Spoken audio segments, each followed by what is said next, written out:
welcome again to a new video session by अपनी tuition classes. So guys, इस video session के साथ हम स्टार्ट करने वाले हैं हमारे सेकंड चैप्टर का लेक्चर नंबर 2। सो गाइस, हमारा जो प्रीवियस वीडियो लेक्चर था उसमें हमने डिस्कस किया था कि माइक्रो ऑर्गेनिजम्स क्या होते हैं एंड हमने उनकी क्लासिफिकेशन पढ़ी थी। सो अब हम डिस्कस करने वाले हैं कि वो रहते कहाँ हैं। माइक्रो ऑर्गेनिजम्स कहाँ रहते हैं? वो घर में, वो किसी घर में रहते हैं या फिर वो हर जगह पे रहते हैं या फिर किसी डेजर्ट में, किसी वाटर में, किसी आइसलैंड में, किसी आइस वाली जगह पे या फिर मतलब कोल्ड वेदर में कहाँ रहते हैं। सो ऐसा भाई हम वो पढ़ने वाले हैं। फिर हम पढ़ेंगे commercial use of micro organisms की, मतलब इंडस्ट्रीज में वो कैसे यूज किए जाते हैं माइक्रो ऑर्गेनिजम्स को। ठीक है, सो गाइस चलो अब स्टार्ट करते हैं हमारा टॉपिक। So let's start.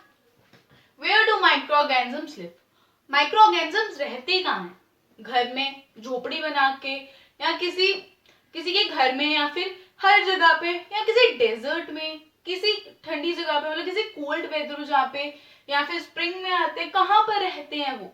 सो ये जो माइक्रो ऑर्गेनिजम्स होते हैं वो हर जगह पे होते हैं, मतलब हर जगह पे। अगर आप अभी किसी रूम में हो ना तो उधर भी माइक्रो ऑर्गेनिजम्स होंगे, वो रूम भी माइक्रो ऑर्गेनिजम से भरा होगा। मतलब माइक्रो ऑर्गेनिजम्स ऐसी चीज है जो कि हर जगह पे प्रेजेंट होती है, फिर चाहे वो डेजर्ट हो, मतलब इतना हॉट डेजर्ट हो, या फिर बहुत कोल्ड आइस वाली जगह हो, कोई हर जगह पे माइक्रो ऑर्गेनिजम्स प्रेजेंट होते हैं। डजंट मैटर कि वो हॉट वेदर है या फिर वो कोल्ड वेदर है, वो हर जगह पे प्रेजेंट होते हैं, चाहे फिर वो हॉट वेदर है या फिर कोल्ड वेदर हो। सो मतलब इतना तो हमें पता चल गया माइक्रो ऑर्गेनिजम्स कहाँ रहते हैं। माइक्रो ऑर्गेनिजम्स हर जगह पे रहते हैं, मतलब वो हर जगह पे होंगे। आप किसी भी जगह पे चले जाओ, ऐसी कोई भी जगह नहीं होगी जहाँ पे माइक्रो ऑर्गेनिजम्स नहीं होंगे। माइक्रो ऑर्गेनिजम्स हर जगह पे होते हैं। ठीक है, सो माइक्रो ऑर्गेनिजम्स हर जगह पे होते हैं। मैंने ये भी बोला कि माइक्रो ऑर्गेनिजम्स कोल्ड वेदर में भी होते हैं, हॉट वेदर में भी होते हैं।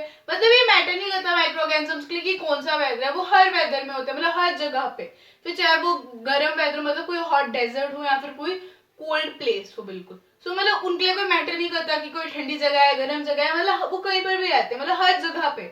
फिर चाहे वो कोई भी कोल्ड जगह हो या कोई भी हॉट जगह हो, हर जगह पे वो रहेंगे। सो अब एक बात आती है कि अगर हम, देखो आपने बहुत बार सुना होगा, घर में ही बहुत बार सुना होगा कि फ्रिज में खाना रख देते हैं तो उससे खराब नहीं होगा। सो इस फ्रिज में क्या होता है? फ्रिज में तो कोल्ड वेदर होता है। सो अब मतलब उधर माइक्रो ऑर्गेनिजम्स स्पॉइल नहीं करते क्या फूड को? अभी हम ये चीज बोल रहे हैं कि हम जो माइक्रो ऑर्गेनिजम्स है वो कोल्ड वेदर में भी होते हैं, हॉट वेदर में भी होते हैं, मतलब हर जगह पे पूरी दुनिया में माइक्रो ऑर्गेनिजम्स है। सो अभी एक बात आती है कि फ्रिज में भी क्या माइक्रो ऑर्गेनिजम्स रहते हैं? मतलब फ्रिज में भी क्या माइक्रो ऑर्गेनिजम्स हो सकते हैं? हाँ, बिल्कुल हो सकते हैं फ्रिज में भी माइक्रो ऑर्गेनिजम्स। सो गाइस, मतलब ये बिल्कुल सच नहीं है कि मतलब हमारा माइक्रो ऑर्गेनिजम्स खराब नहीं, कि मतलब हमारा जो फूड है वो माइक्रो ऑर्गेनिजम्स खराब नहीं कर सकते फ्रिज में, रेफ्रिजरेटर में वो खराब नहीं कर सकते फूड को। वो कर सकते हैं खराब फूड को, ठीक है। वो चाहे फिर वो रेफ्रिजरेटर में हो या कहीं पर भी हो, माइक्रो ऑर्गेनिजम्स फूड को खराब कर सकते हैं। सो अब फिर हम बात आती है कि अगर हम फूड को रेफ्रिजरेटर में रखते हैं, फूड को फ्रिज में रखते हैं, तो वो जल्दी खराब क्यों नहीं होता? सो गाइस, माइक्रो ऑर्गेनिज्म उसको भी खराब कर सकते हैं। जो फूड आपका फ्रिज में पड़ा है, माइक्रो ऑर्गेनिज्म उसको भी खराब कर सकते हैं। पर उनकी क्या होती है, जो फ्रिज में बहुत सारी गैसेज होती है। अब देखो, जैसे मतलब अभी कोई आपका जो बाहर का सरफेस है, मतलब जैसे आपकी जो सराउंडिंग्स है वो बहुत गर्म है, पर जैसे आप फ्रिज में खोलोगे तो वो ठंडा होता है। क्यों? अब मतलब उसमें कुछ गैसेज होती है ना जो उसको कूल रखती हैं। सो वो गैसेस क्या करते हैं, वो माइक्रो ऑर्गेनिजम्स की ग्रोथ को भी बढ़ने नहीं देती है, मतलब माइक्रो ऑर्गेनिजम्स के लिए बहुत मुश्किल कर देती है जल्दी रिप्रोड्यूस करना। वरना जैसे अगर माइक्रो ऑर्गेनिज्म हमारी पूरी सराउंडिंग में, जैसे मैं जिस रूम में हूँ, सो पूरे माइक्रो ऑर्गेनिजम्स इधर भी होंगे। सो अगर यहाँ पे कोई फ्रिज है, सो उस फ्रिज को, वो फ्रिज तो अंदर से कोल्ड है पर बाकी का मेरा पूरी सराउंडिंग तो हॉट है। ऐसा क्यों? क्योंकि जो हमारा फ्रिज है उसमें बहुत सारी गैसेस होती है जो कि उसको कूल रखने में हेल्प करती हैं। सो हम जो भी फूड हम रेफ्रिजरेटर में रखते हैं उसमें भी माइक्रो ऑर्गेनिजम्स होंगे, वो माइक्रो ऑर्गेनिजम्स भी फ्रिज में जाएंगे। पर जितने, मतलब in comparison to fridge and our surrounding, जो हमारी जो सराउंडिंग्स है, जो हमारा पूरा एटमॉस्फेयर है हमारे आसपास का, वहां पे माइक्रो ऑर्गेनिज्म जल्दी ग्रो करते हैं इन कंपैरिजन टू रेफ्रिजरेटर। क्योंकि वहां पे कुछ ऐसी गैसेस होती है। देखो, जो रेफ्रिजरेटर को जो गैसेस कूल रख रही है, मतलब वो गैसेस ऐसा कुछ करती हैं कि जिससे जो माइक्रो ऑर्गेनिजम्स है वो जल्दी रिप्रोड्यूस नहीं कर पाते अपने आप को। वो, हाँ, वो जिंदा रहते हैं, वो फ्रिज में भी जिंदा रहते हैं, वो रेफ्रिजरेटर में भी जिंदा रहते हैं, पर वो रिप्रोड्यूस कम कर पाते हैं, मतलब वो एक्टिव नहीं होते। अगर हमारे बाहर के पूरे सराउंडिंग में देखें तो वो एक्टिव है, पर अगर हम फ्रिज में देखें तो वो, हाँ, फ्रिज में भी एक्टिव है, बट उतने एक्टिव नहीं है जितने बाहर है, ठीक है।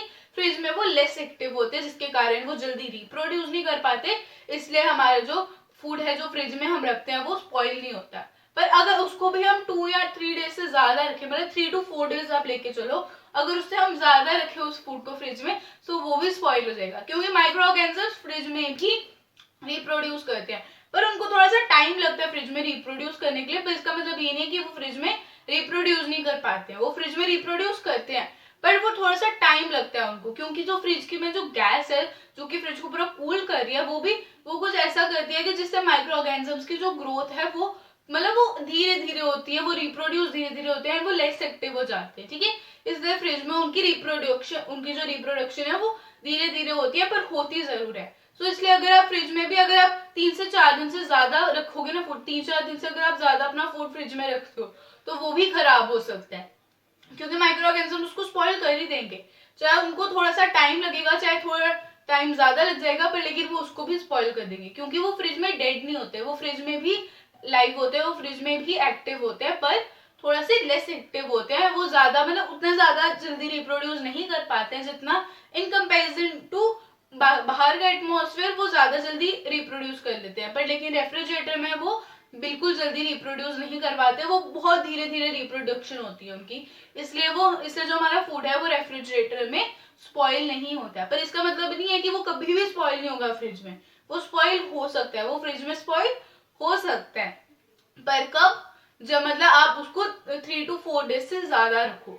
जब आप 3 to 4 डेज से ज्यादा रखोगे उस फूड को फ्रिज में, तो वो भी स्पॉइल हो जाएगा, क्योंकि माइक्रो ऑर्गेनिजम्स तो उधर भी हैं, पर लेकिन वो उधर रिप्रोड्यूस कम कर रहे हैं, मतलब उधर रिप्रोड्यूस वो धीरे धीरे कर रहे हैं, इसलिए आपका फूड फ्रिज में स्पॉइल नहीं होता है, ठीक है। सो गाइज अभी हमने इतना तो पढ़ लिया, where do microorganisms live. So guys इसमें इतना सही था, एंड जो ये फ्रिज वाला टॉपिक था ये भी मैंने आपको बता दिया कि क्यों हमारा फूड ज्यादा मतलब 3-4 दिनों तक फ्रिज में स्पॉइल नहीं होता है। क्या उधर माइक्रो ऑर्गेनिजम्स नहीं होते हैं? माइक्रो ऑर्गेनिजम्स उधर भी होते हैं, पर लेकिन उधर वो कम रिप्रोड्यूस कर पाते हैं, मतलब वो जल्दी रिप्रोड्यूस नहीं कर पाते हैं, उनको रिप्रोड्यूस करने में टाइम लगता है, इसलिए वो हमारा फूड अंदर स्पॉइल नहीं कर पाते, और रेफ्रिजरेटर के अंदर स्पॉइल नहीं कर पाते हैं। पर इसका मतलब ये नहीं कि वो बिल्कुल भी स्पॉइल नहीं कर सकते हैं, वो स्पॉइल कर सकते हैं आपके फूड को, पर कब, जब आप उसको 3 to 4 डेज से ज्यादा रखो, ठीक है। सो गाइस हमने अपना फर्स्ट टॉपिक कंप्लीट कर लिया है, अभी आप इसका स्क्रीनशॉट लो, फिर हम आ जाते हैं अपने नेक्स्ट टॉपिक पे।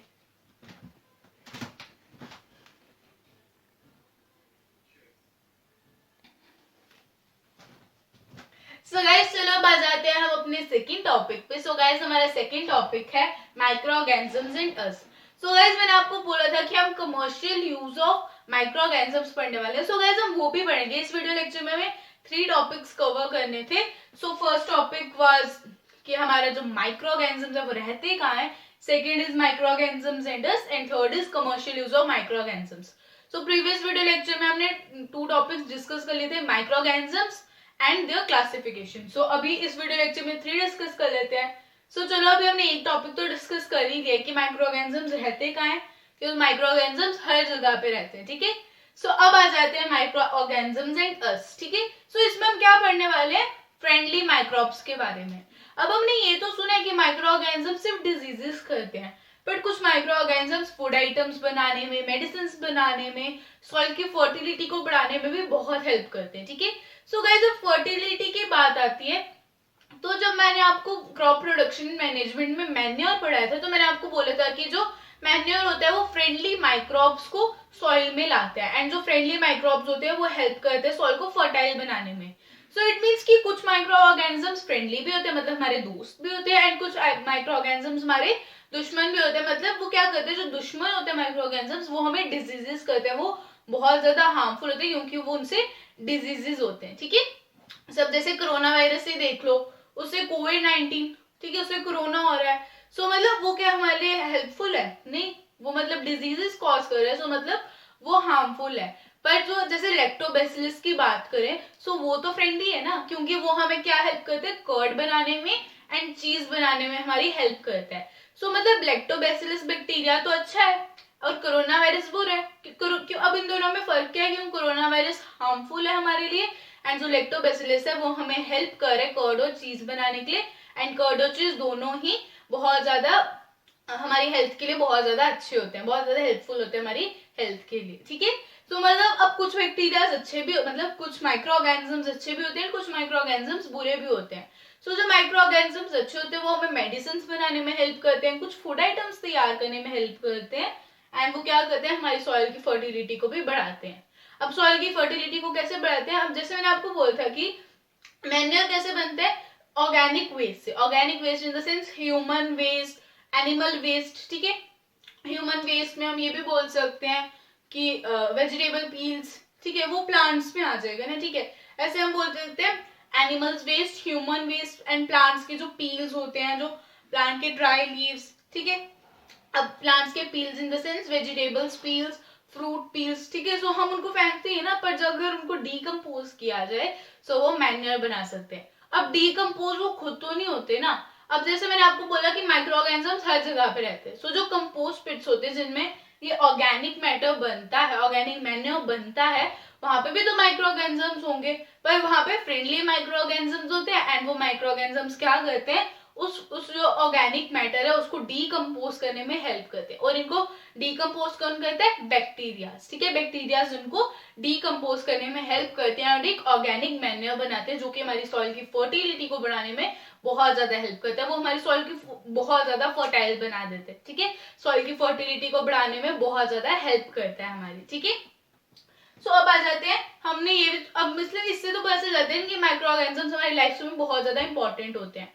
अगर माइक्रो ऑर्गेनिजम्स ही ना हो, सो जो जैसे अभी मैं बोल रही हूँ लैक्टोबैसिलस, तो वो कर्ड बनाते हैं, चीज बनाता है।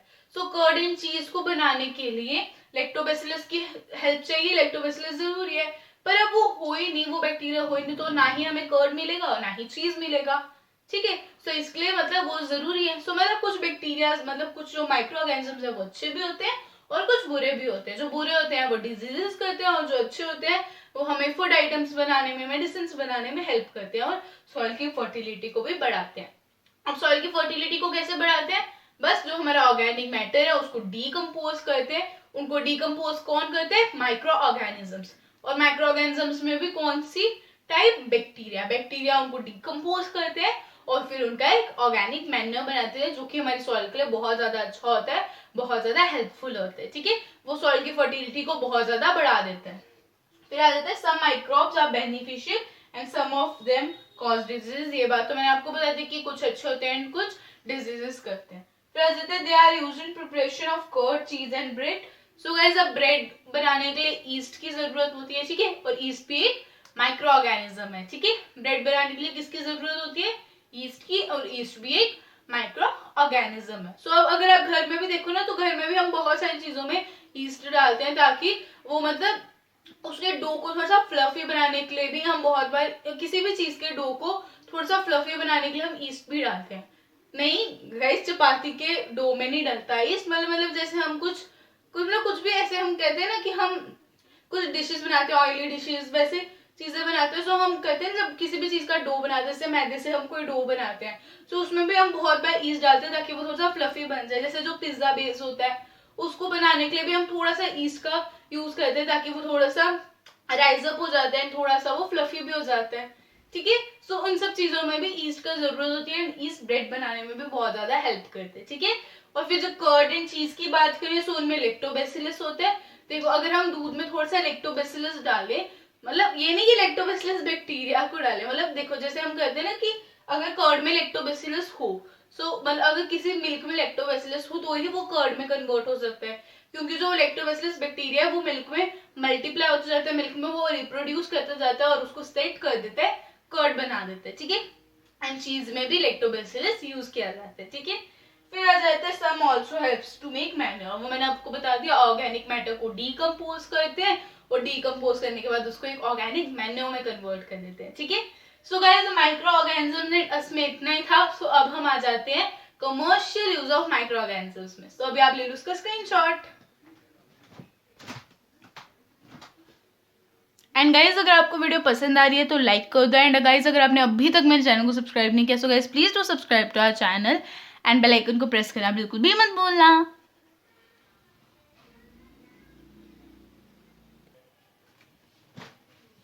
सो गाइस चलो अब आ जाते हैं हम अपने इस वीडियो के लास्ट टॉपिक पे, which is commercial use of micro organisms. ठीक है, सो गाइस जो माइक्रो ऑर्गेनिजम्स होते हैं वो अल्कोहल और वाइन बनाने में भी बहुत ज्यादा हेल्पफुल होते हैं। वही चीज मैंने यहाँ पर भी लिखी है, microorganisms plays an important role in making alcohol and wine. ठीक है, तो जो हमारे माइक्रो ऑर्गेनिजम्स होते हैं वो अल्कोहल बनाने में एंड वाइन बनाने में बहुत ज्यादा हेल्पफुल होते हैं। इन्हीं के थ्रू अल्कोहल एंड वाइन तैयार होती है। ठीक है, सो अब इसके लिए हमें क्या, देखो अब मैं आपको बताती हूँ कि अल्कोहल एंड वाइन कैसे बनते हैं। ठीक है, किस प्रोसेस से बनते हैं। सो उसके लिए हमें एक एक्टिविटी करनी होगी। ठीक है, वो आप अपने घरों में कर सकते हो। ठीक है, सो उसके लिए आपको एक ग्लास ऑफ वाटर चाहिए, अ ग्लास ऑफ वाटर। फिर आपको बहुत सारी शुगर चाहिए और आपको 2 to 3 स्पून आपको ईस्ट चाहिए।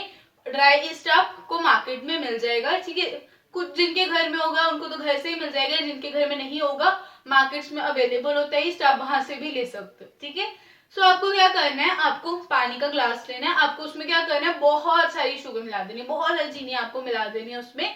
और फिर आपको 2 या 3 स्पून ऑफ ईस्ट डालना है उसके अंदर। ठीक है, उससे ज्यादा मत डालना, 2 या 3 स्पून ऑफ ईस्ट ही डालना है। ठीक है, फिर आप उसको 2-3 डेज के लिए रख दो। ठीक है, जब आप उसको देखोगे ना 2 या 3 डेज के बाद, जब आप उसको स्मेल करोगे, आपको एक बहुत वियर्ड सी स्मेल आएगी, बहुत गंदी सी अजीब सी स्मेल आएगी, आपको बहुत वियर्ड सी स्मेल आएगी।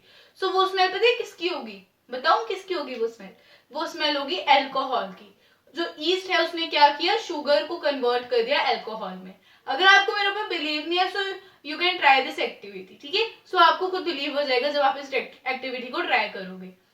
आपको क्या करना है, एक वाटर का ग्लास लेना है, उसमें बहुत सारी चीनी मिला देनी है, बहुत सारी शुगर मिला देनी है, और फिर आपको 2 या 3 स्पून ऑफ ईस्ट उसमें ऐड करना है। ठीक है, फिर आपको उसको अच्छे से मिक्स कर देना है, और मिक्स करने के बाद आपको 2-3 डेज के लिए, 2-3 आवर्स के लिए नहीं, 2-3 डेज के लिए आपको उसको एक साइड पे रख देना है। ठीक है, फिर जब आप 2-3 डेज के बाद उसको स्मेल करना, जब आप उसको स्मेल करोगे ना, आपको एक बहुत वियर्ड सी स्मेल आएगी। वो वियर्ड सी स्मेल किस चीज की होगी, अल्कोहल की। ठीक है, सो जो ईस्ट है वो क्या करता है, शुगर वाटर को कन्वर्ट कर देते हैं अल्कोहल में।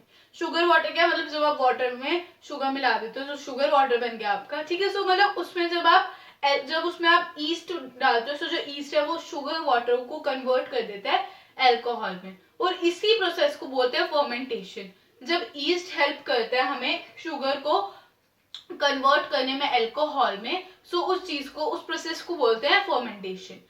The process of converting sugar into alcohol with the help of yeast is called fermentation। मतलब ऐसा प्रोसेस जिसमें ईस्ट की हेल्प से शुगर को अल्कोहल में कन्वर्ट किया जाए, उस प्रोसेस को बोलते हैं फर्मेंटेशन। ठीक है, सो फर्मेंटेशन का प्रोसेस क्या होता है, the process of converting sugar into alcohol with the help of yeast is known as fermentation. ठीक है, फर्मेंटेशन एक ऐसा प्रोसेस है जो कि ईस्ट की हेल्प से किया जाता है। जो ईस्ट होता है वो हमारे, जब जो ईस्ट होता है जब वो हमारी शुगर को अल्कोहल में कन्वर्ट कर देता है, उस प्रोसेस को बोलते हैं फर्मेंटेशन। ठीक है, सो अपन जो माइक्रो ऑर्गेनिज्म है, वो ईस्ट जो है वो भी तो एक माइक्रो ऑर्गेनिज्म ही है, पर वो हेल्पफुल भी तो है। देखो वो ब्रेड्स बनाने में भी यूज किया जाता है, पिज्जा बेस बनाने में भी यूज किया जाता है। ठीक है, मतलब वो जो ईस्ट है वो भी बहुत सारी चीजों में यूज किया जाता है। ठीक है, सो ईस्ट एक फ्रेंडली माइक्रोब है। ठीक है, और वो क्या बनाता है, वो अल्कोहल और वाइन बनाने में भी बहुत ज्यादा हेल्पफुल होता है। मतलब वो अल्कोहल एंड वाइन भी बनाता है, और वो किस प्रोसेस से बनाता है अल्कोहल एंड वाइन, फर्मेंटेशन के प्रोसेस से। वो शुगर को कन्वर्ट कर देता है अल्कोहल में। ठीक है, कौन, ईस्ट। ठीक है, और उस प्रोसेस को बोलते हैं फर्मेंटेशन। जब शुगर अल्कोहल में कन्वर्ट की जाए ईस्ट की हेल्प से, उस प्रोसेस को कहा जाता है फर्मेंटेशन। ठीक है, सो गाइस यहाँ पे मेरा commercial use of micro organisms भी खत्म होता है। आई होप आपको समझ आ गया होगा ये टॉपिक। सो गाइस अभी आप ले लो इसका स्क्रीनशॉट।